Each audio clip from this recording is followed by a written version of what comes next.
নমস্কার বন্ধুরা, পম্পার পাঁচমিশালি চ্যানেলে তোমাদের সকলকে স্বাগত। বন্ধুরা, আজকে ছাদে আরও কিছু সবজি হারভেস্ট করব, সেই ভিডিওটা তোমাদের সাথে শেয়ার করছি। দেখতে থাকো ভিডিওটা পুরো। তো দেখো বন্ধুরা, এত বরবটি হয়েছে, গাছটা প্রায় ঝুঁকে এসছে নিচের দিকে। দেখো, মানে গাছটা তার ভারে সহ্য করতে পারছে না। এত হবে আমি সেটাও ভাবিনি, মানে এত পরিমাণে হয়েছে। এতে কিন্তু সেরকমভাবে আমি কিছুই জৈব ছাড়া রাসায়নিক খাবার দেইনি। হ্যাঁ, কিন্তু এত বৃষ্টির জল পড়ার সাথে সাথে গাছ যেন একদম ঝেপে বরবটি হয়েছে। 2-3 দিন অন্তর অন্তরই হারভেস্ট করছি, তবে আজকের হারভেস্টটা একটু বেশিই হবে। বরবটিগুলো অনেক পরিমাণে হয়েছে এবার। আসলে এটা হচ্ছে আমার সবজি পচা তরল সারেরই কামাল। মানে এই তরল সারটা আমি একটু ঘন ঘন, মানে যখন ফুল এসছিল তখন ঘন ঘন দিয়েছিলাম, এবং বৃষ্টির জল পাওয়াতে গাছটা ভীষণ পরিমাণে ফুল এসছিল, ফুলগুলো ফলে পরিণত হয়েছিল। তো যাই হোক, দেখতেই পাচ্ছ তোমরা এত পরিমাণে বরবটি হয়েছে, আমি খুব খুশি। এই রকম নির্ভেজাল সবজি যদি নিজের ছাদ থেকে পাওয়া যায়, তাহলে মনের আনন্দটা কতটা হতে পারে একবার ভেবে দেখুন। তো সেরকমভাবে আমি তো খুব খুশি। যাই আসে, আমি অল্পতেও খুশি, বেশিতেও খুশি। আর এরকম যদি মানে অল্প পরিশ্রমে এতটা সবজি পাওয়া যায়, তাহলে তো খুশি হওয়ারই কথা, বলুন। তো চলে এসেছি আরও একটা গাছের কাছে। দেখুন, এই গাছেও এত ফলন হয়েছে, মানে একটার থেকে একটা। আরও ওখানে কিন্তু বরবটি গাছ আছে, সেই গাছে তো আর তুলতেই পারবো না, অনেক হয়ে গেছে। এত সবজি তোলা মানেই নষ্ট হওয়া। তো আমি আজকে আর এর থেকে বেশি তুলবো না। তো এইটাতেও তুলছি, দেখুন অল্প অল্প করে। হ্যাঁ, তো দেখুন কতই হয়ে গেছে, আর কি সে লাগবে বলুন। তার জন্য আজকে এই দুটো গাছ থেকেই তুলবো, আর ওদিকের কাছে আর যাব না। তারা অনেকেই বলেন না যে সত্যি তোমার সবজি কিনতে হয় না, এরকম সবজি হলে সত্যিই অনেক দিন আর কিনতে লাগে না। আর প্রদীপ গার্ডেন্সের প্রদীপদা যে এত ভালো ভালো কমেন্ট করেন, সেই কমেন্টগুলো আমাকে অনেক বেশি মোটিভেট করে, আমি বেশ আরও উৎসাহ পাই গাছ করার জন্য। আপনারা যদি এরকম অনেক বেশি কমেন্ট করেন, আমি আরও অনেক বেশি উৎসাহ পাবো, এগিয়ে যাব গাছ করার জন্য। আপনাদের কমেন্টগুলো শুনলে পরে আমার সত্যিই খুব ভালো লাগে। আপনারা যত সম্ভব চেষ্টা করবেন কমেন্ট করতে, লাইক করতে। সত্যি কথা বলতে অনেকটা সবজি তুলে একটু হাঁপিয়েও গেছি। যাই হোক, চলুন এবার ওদিকে দেখা যাক আর কি সবজি আছে। দেখো বন্ধুরা, যে শফিজুলদার দোকানের শফিজুলদার দোকান থেকে আমি এই বীজগুলো কিনি, তোমাদের দেখিয়েছিলাম ভিডিওটা, ফোন নাম্বারও দিয়েছিলাম। তো সেই আমি আবার তোমাদের শফিজুলদার ফোন নাম্বার দিয়ে দিচ্ছি। শফিজুলদার দোকানের বীজ কিনলে অবশ্যই তোমাদের এরকম ফলন হবে। আর কিচ্ছু না, শুধু সবজির যে পচা জলটা আছে, সবজি পচা দিয়ে বালতিতে জল করে রাখি, সেই জলটা আমি একটু ঘন ঘন দিয়েছি যখন ফলন এসছে। ওই শফিজুলদার দোকানের বীজ কিনলে তোমার ফলন একদম 100% ভালো হবে। আমি কিন্তু আগে এত ফলন পাইনি। ওনার দোকান থেকে বীজ কেনার পর থেকে আমি প্রচুর ফলন পাচ্ছি। বীজের একটা ব্যাপার আছেই, ভালো বীজ কেনাটা খুব জরুরি। তোমরা যদি কাছাকাছি থাকো, সম্ভব হলে শফিজুলদার থেকে একবার বীজ কিনে দেখো, ভীষণ ভালো বীজ দেয়। তো দুটো গাছ থেকেই দেখো এত। আর ঘন ঘনই হারভেস্ট করতে হচ্ছে, 2-3 দিন অন্তর অন্তর হারভেস্ট করে নিতে হচ্ছে, না হলে এগুলো পেকে যাচ্ছে। তো পেকে গেলে তো আর ভালো লাগে না খেতে।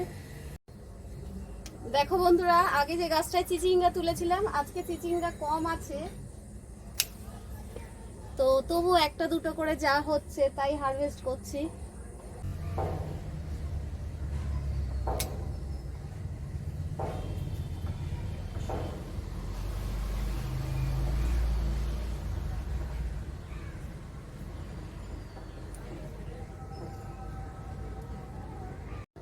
মাঝখানে বৃষ্টির পরে এত গরম দিচ্ছে, যার জন্য অনেক সবজি নষ্টও হয়ে যাচ্ছে। দেখো চিচিঙ্গাগুলো, দেখো কি অবস্থা, দেখতে পাচ্ছ সব। আবার দেখো হওয়া চিচিঙ্গাগুলো সব শুকিয়েও যাচ্ছে, জানি না কেন।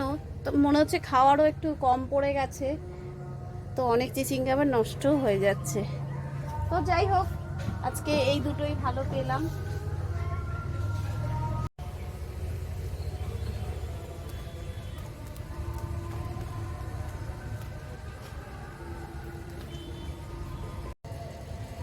তো দেখো বন্ধুরা, ভেন্ডি তো এই সময় বলি না, কোনো সময় ভেন্ডি কিনে খেতে হয় না, এত ভেন্ডি হচ্ছে।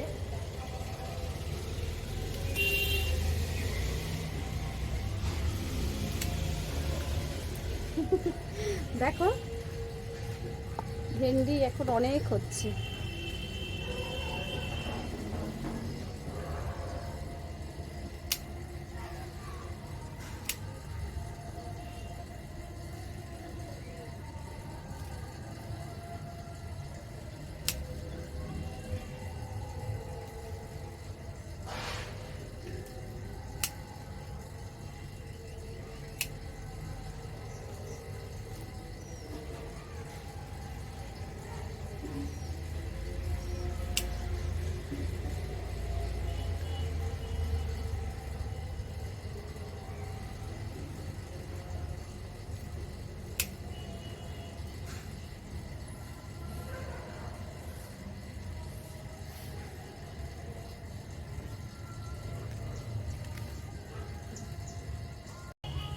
তো চলো বন্ধুরা, এখন কিছু বেগুন হারভেস্ট করি। দেখো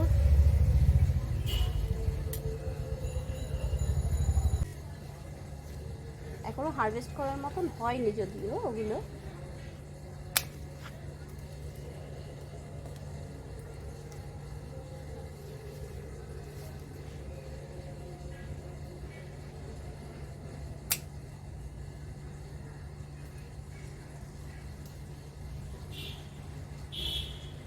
এই সময়টা ভীষণ পোকা লাগার সময়।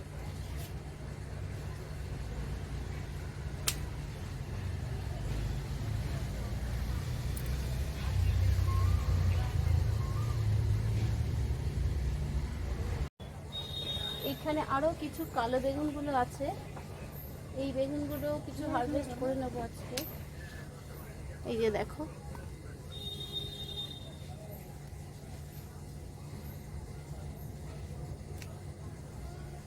এই সময় আর বেশি বড় হওয়ার কথা ভাবছি না, বেগুনগুলো ছোট বেগুন তুলে ফেলছি, কারণ এই সময় ভীষণ পোকার আক্রমণ হয়। আর আমি তো পোকার ওষুধ কিছুই দেই না,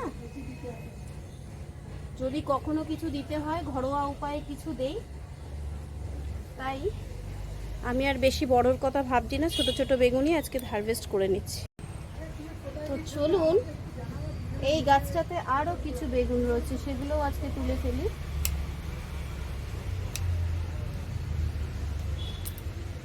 এখনো বেগুনগুলোতে একটু পোকা টোকা ধরেনি, পোকার আক্রমণ হয়নি, ঠিকঠাকই আছে দেখুন। তো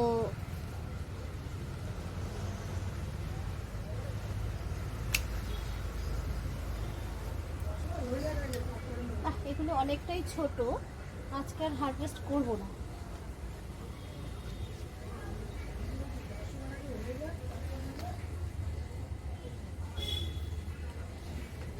তো এই যে দেখুন, এই বেগুনগুলো আজকে উঠিয়ে নিলাম গাছ থেকে। বন্ধুরা, উচ্ছে গাছের উচ্ছেগুলো এমন জায়গায় গিয়েই হচ্ছে যে উচ্ছে ছেঁড়ার জন্য নাগালই পাওয়া যাচ্ছে না, উঁচুতে দিয়ে দিয়েছি। আর ঠিক বুঝে বুঝে এমন জায়গায় হয় যেখানটায় আমার হাত যেতে কষ্ট হয়। তো যাই হোক, চলো আমরা তুলে ঠিক ফেলবই।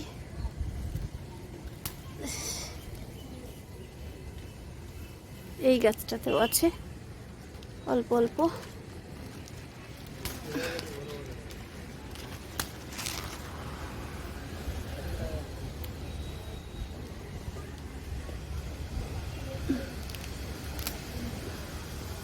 এই যে দেখো, এই ইচ্ছেগুলো হলো আমাদের জন্য যথেষ্ট।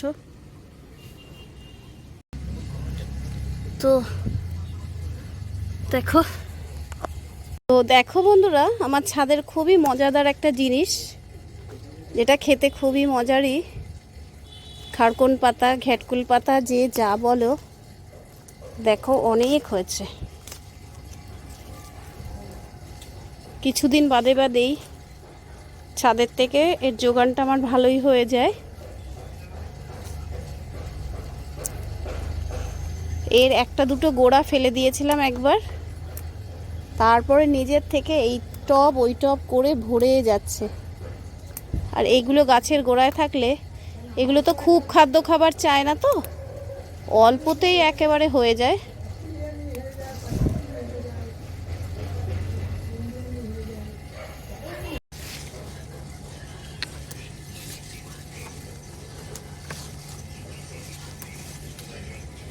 আর ছাদের এই খারকুন পাতা একটু ফোঁটাও চুলকায় না, যদিও কোনো খারকুন পাতাই চুলকায় না তেমনভাবে, শুনেছি খুব জলা জায়গার খারকুন পাতা হলে নাকি একটু চুলকায়, কিন্তু আমি কোনোদিন আমার ছাদের এই খারকুন পাতা চুলকাতে দেখিনি।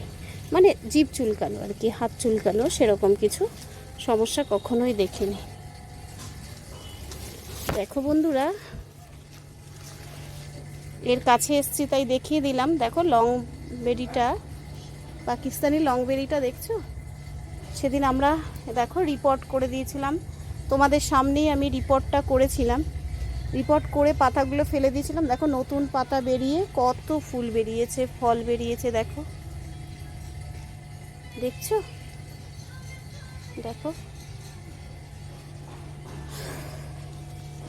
বন্ধুরা, লাউ গাছটা বসিয়েছিলাম, এই যে ছোট ছোট লাউ হয়েছে, কিছু লাউ শুকিয়েও যাচ্ছে, এই যে দেখো এগুলো শুকিয়ে গেছে। এইটা দেখা যাক একটু বড় হচ্ছে, হবে কিনা জানি না, দেখা যাক কি হয়। ছাদে গড়াগড়ি খাচ্ছে দেখো পুঁই শাকগুলো, একটু পুঁই শাকও আজকে তুলে নিয়ে যাব।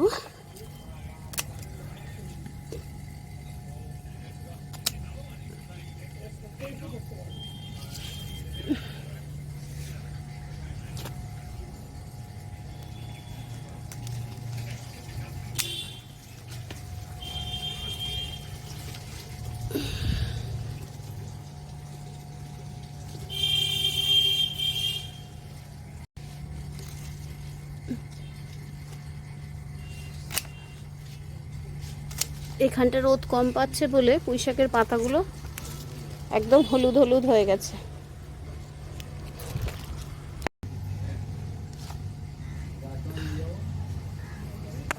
তো দেখো বন্ধুরা, আজকে আমি ছাদের থেকে এই বরবটি কটা, ভেন্ডি, বেগুন, উচ্ছে, আরও কিছু ছোট বেগুন, চিচিঙ্গে, পুঁই শাক আর এটা খ্যাটকুল পাতা, এগুলোই আজকে হারভেস্ট করতে পেরেছি। আরও অনেক কিছুই ছিল কিন্তু হারভেস্ট আর করিনি, কারণ এত সবজি একসাথে তুললে নষ্ট হয়ে যায়। যেমন কলমি শাক ছিল, আরও অনেক কিছুই ছিল, এই মুহূর্তে মনে পড়ছে না। তো আজকে এই কটাই হারভেস্ট করলাম। সবাই খুব ভালো থেকো, দেখা হচ্ছে পরবর্তী কোনো ভিডিওতে আবার।